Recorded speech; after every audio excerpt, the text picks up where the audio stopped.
Assalamualaikum warahmatullahi wabarakatuh. Eh, Waalaikumsalam Waalaikumsalam warahmatullahi warahmatullahi wabarakatuh. wabarakatuh. kita lanjutkan materinya, ya, pertemuan ke-15 itu dengan topik penyelesaian audit, ya. Penyelesaian audit merupakan tahap terakhir dari suatu proses audit. Eh, untuk materinya saya screen sharing.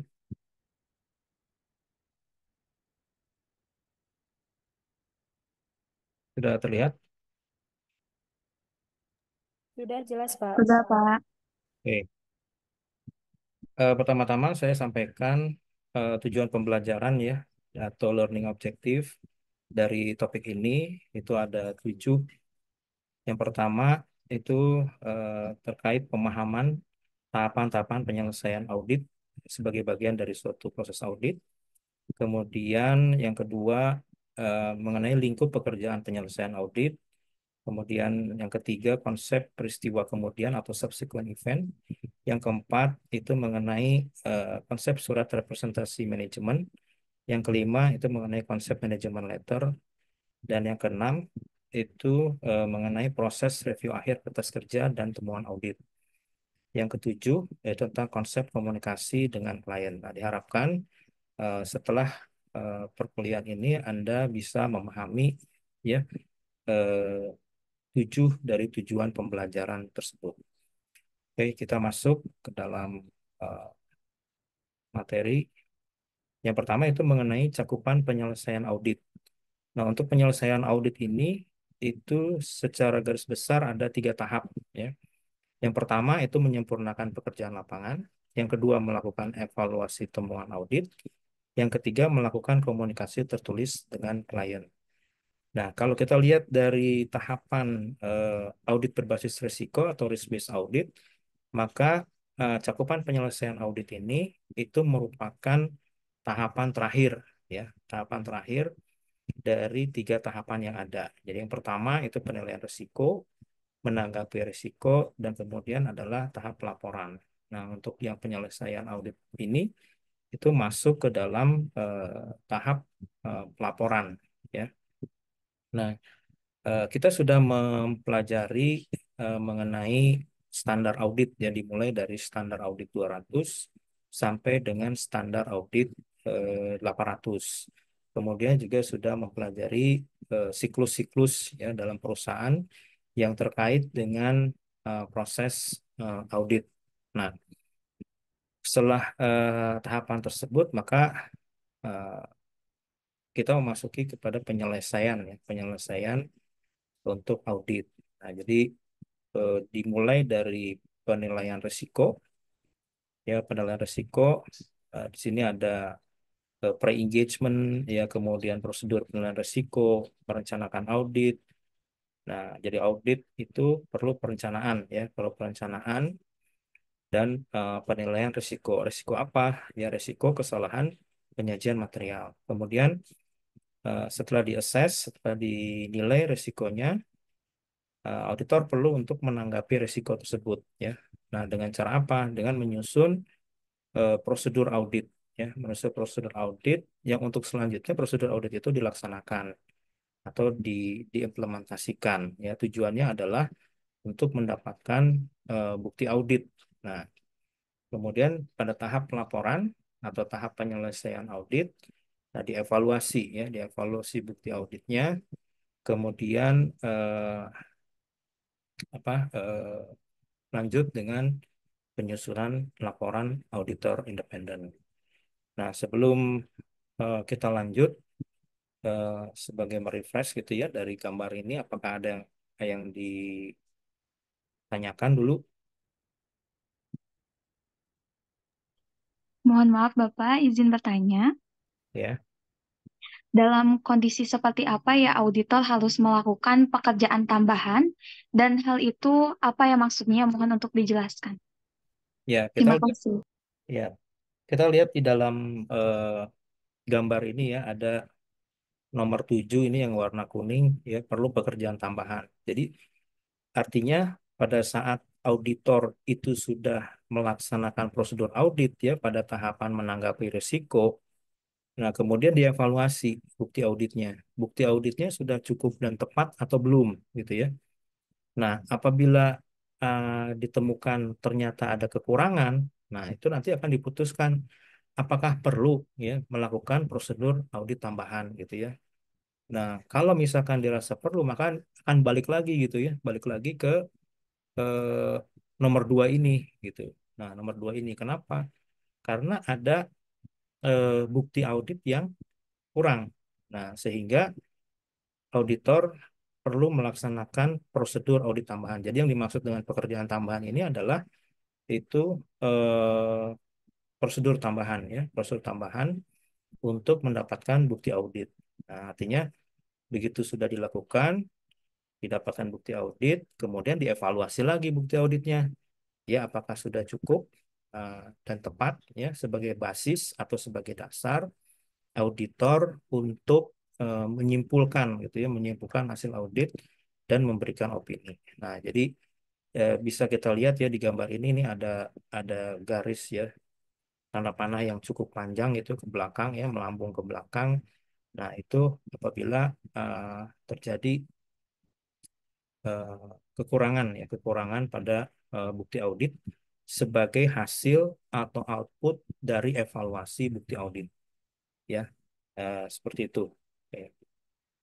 Baik, Eh, Pak. Terima kasih. ya, kemudian selanjutnya kita masuk ke dalam masing-masing cakupan ya atau lingkup.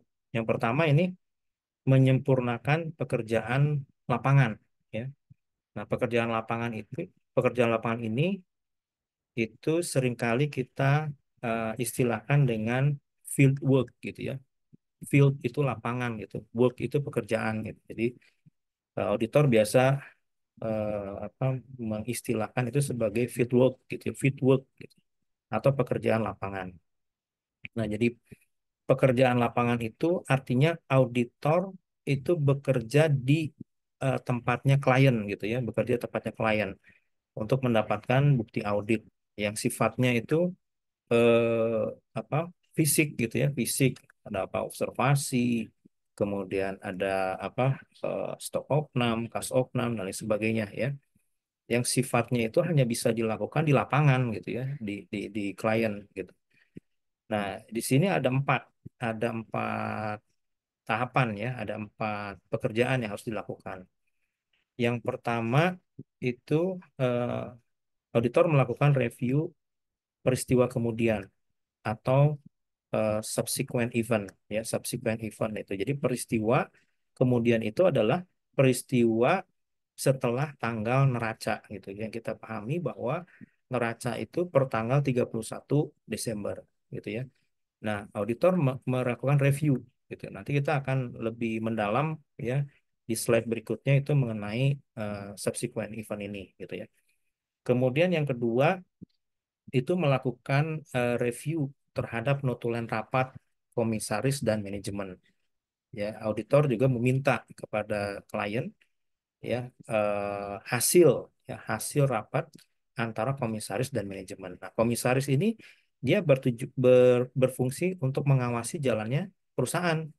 Nah, sedangkan manajemen itu adalah pihak yang menjalankan perusahaan gitu. Jadi antara pengawas atau komisaris dengan manajemen itu ya secara tata kelola perusahaan dia harus melakukan apa koordinasi gitu ya, koordinasi. Nah, dalam bentuk rapat. Nah, rapat ini biasanya didokumentasikan dalam notulen. Nah, auditor juga perlu ya untuk mengevaluasi dari hasil dari rapat-rapat tersebut. Gitu. Kemudian yang ketiga itu melakukan review permasalahan hukum, klaim pihak ketiga dan asesmen akuntansi. Ya, ada asesmen. Jadi asesmen yang di sini itu lebih ke arah permasalahan hukumnya ya dan klaim ataupun ada assessment atau penilaian akuntansi lainnya. Nah, ini pada saat akhir itu direview ya. Nah, tujuannya apa? Tujuannya adalah apakah mempengaruhi terhadap laporan keuangan atau tidak gitu ya. Si permasalahan hukum ini. Nah, ini juga nanti akan kita bahas lebih detail di slide berikutnya ya. Kemudian keempat itu eh, meminta surat representasi manajemen atau representation letter ya untuk mendukung bukti-bukti audit tertentu yang memerlukan validasi serta jaminan keandalan informasi dari manajemen secara langsung. Jadi ada kalanya auditor itu dia mendapatkan bukti audit ya, tetapi perlu penguatan gitu ya, penguatan secara tertulis, pernyataan dari manajemen yang menyatakan bahwa bukti audit yang diperoleh oleh si auditor itu benar adanya gitu ya. Jadi semacam bukti pendukung ya, semacam bukti pendukung. Jadi auditor mendapatkan bukti, nah dia perlu di apa namanya, divalidasi ya, divalidasi oleh manajemen dalam bentuk pernyataan ya, pernyataan dari manajemen yang menyatakan bahwa ya permasalahan atau hal itu benar-benar terjadi gitu. Nah, ini juga menjadi bukti audit ya. Mungkin eh, ada yang masih ingat nggak gitu ya, untuk yang peristiwa kemudian atau subsequent event itu diatur di dalam SA berapa ya untuk subsequent event yang nomor satu ini. Ada yang masih ingat?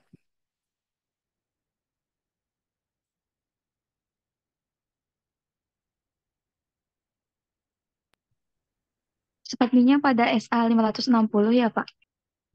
Oke ya, ini terkait dengan SA 560 ya. SK 650. Jadi peristiwa kemudian ini juga diatur di dalam eh, standar audit ya, diatur di dalam standar audit. Yaitu di dalam seri untuk bukti audit ya. Nah, di akhir gitu dilakukan review ya, dilakukan review terhadap bukti audit ini gitu. Untuk apa namanya, melihat apakah sudah cukup dan tepat. Nah, kemudian juga surat representasi manajemen ya atau representation letter ini juga diatur ya di dalam standar audit. Ada yang masih ingat eh, standar audit berapa? SA 580 mungkin, Pak. Oke ya. Jadi SA 580.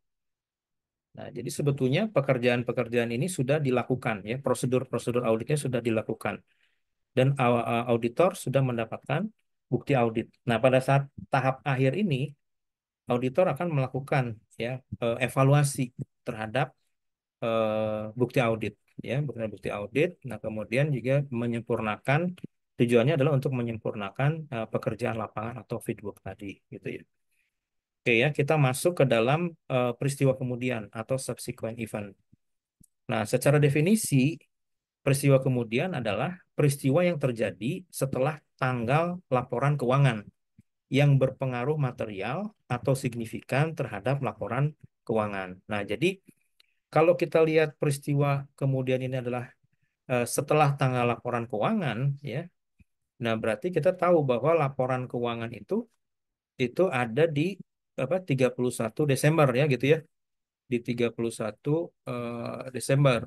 Nah, kemudian auditor itu masuk setelahnya gitu ya. Auditor itu masuk setelahnya dan eh, ada tanggal akhir pekerjaan lapangan. Nah, tanggal akhir pekerjaan lapangan itu adalah tanggal di mana auditor itu selesai mengerjakan pekerjaan di klien gitu ya. Makanya disebutnya pekerjaan lapangan.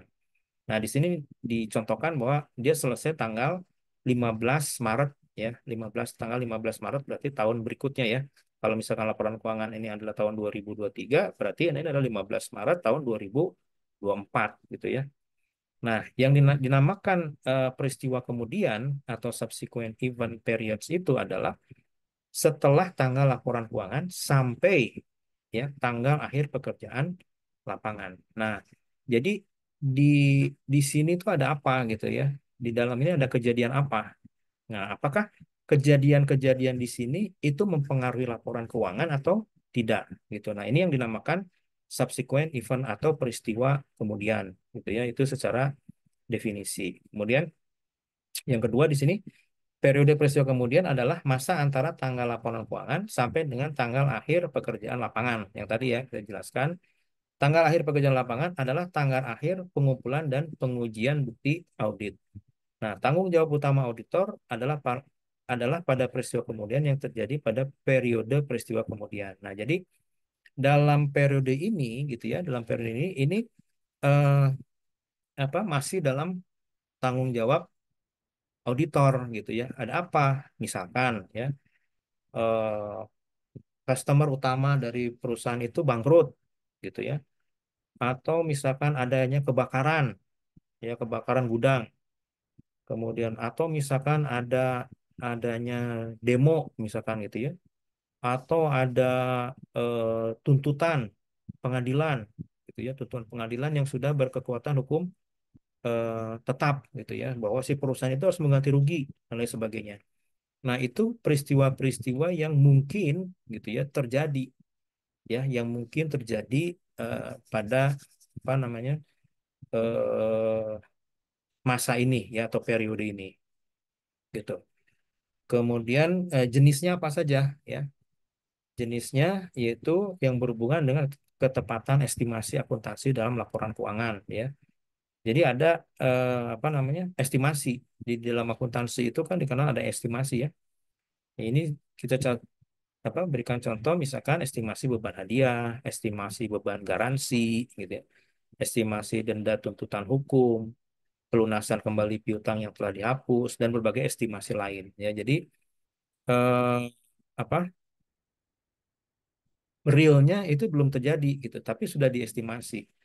Nah, dalam periode itu bisa saja terjadi faktanya gitu ya.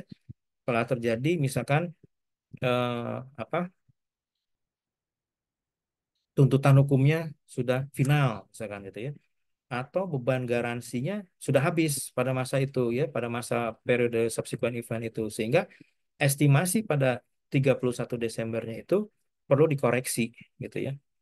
Nah, peristiwa kemudian semacam ini itu memerlukan usulan jurnal penyesuaian dan kemungkinan juga memerlukan pengungkapan atau penjelasan atas laporan keuangan. Ya, misalkan tadi ada customernya, ya, customer utama itu bangkrut. Nah, kalau bangkrut berarti kan piutangnya, ya, yang mungkin dengan nilainya signifikan itu tidak akan tertagih gitu ya, atau misalkan jadi macet. Gitu. Nah, artinya estimasi terhadap penyisian piutang tidak tertagihnya itu mesti dikoreksi, ya, gitu. Atau misalkan ada tuntutan ya di 31 Desember itu dia belum putus ya. Nah, misalkan di Februari putus, harus membayar denda sekian. Nah, perlu nggak ada penyesuaian gitu kan? Nggak perlu. Karena apa? Karena ini sudah berkekuatan tetap gitu. Nah, itu sehingga auditor nanti akan mengusulkan untuk adanya jurnal penyesuaian terhadap laporan keuangan gitu ya. Oke. Kemudian ini contoh transaksinya, misalkan katanya per 31 Desember 2023 itu tersaji utang garansi. Ya garansi itu jaminan ya gitu ya, garansi. Misalnya kita beli barang nih, ada jaminan kan. Nah, sudah diestimasi bahwa eh, untuk garansi itu ya karena belum terjadi maka dia dihutangkan kan ya. Jadi di dalam bentuk hutang ya. Itu 31 Desember itu 100 juta. Nah, sampai dengan akhir masa garansi, misalkan tanggal 10 nih, 10 Februari itu habis nih garansinya. Berarti tidak ada lagi ya, tidak ada lagi klaim setelah masa garansi habis. Itu realisasinya hanya 80 juta ya, 80 juta. Nah, sehingga estimasi pada 31 Desember itu kelebihan gitu ya. Kelebihan ke apa istilahnya kita kemarin overstated ya, overstated. Nah, sehingga perlu disesuaikan. Jadi auditor mengusulkan jurnal penyesuaian. Utang garansinya overstated ya, beban garansinya pun overstated gitu ya, sehingga diusulkan jurnal koreksi sebesar hutang garansi debit 20 juta ya, beban garansi debit 20 juta itu ya. Kemudian ada lagi jenis ya peristiwa kemudian yang berpengaruh signifikan terhadap masa depan perusahaan.